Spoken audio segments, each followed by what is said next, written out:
everyone, good morning. If you live your life in the past or in the future, you allow two tips to rob your life.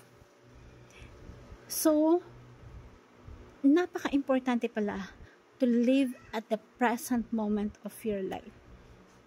Because when you live at the present moment of your life, you allowing God, telling to yourself that He is sufficient from that moment of your life. God is sufficient. God is enough in your life right now. It doesn't matter what's the plan of God for Thursday or Friday or for tomorrow's plan of God. The important is He is enough for today, and you trust the promise or His promise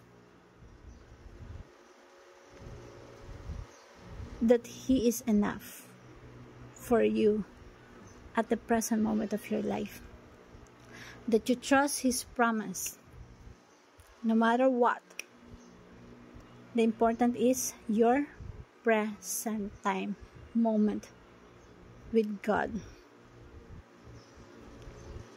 Declaring to yourself that whatever His plan for today is sufficient to your life today at your present moment.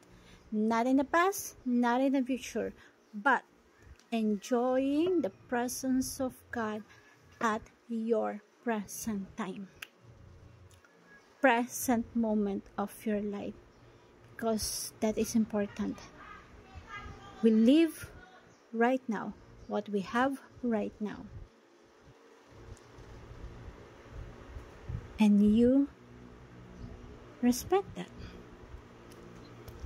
So every day that you live your moment, so mas tumatatag ka. Because alam mo na yun yung importanteng moment ng life mo ngayon. Walang iba kundi ngayon. Your present moment. And dapat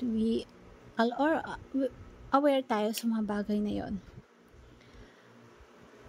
Huwag nating hayaan ma-stuck yung mind natin sa past or alalahanin natin kung anong meron sa future, because what ahead of us, si God yung bahala yun. And trust that moment kay God. And enjoy your present moment with God. Hope you learned something. Thank you everyone. And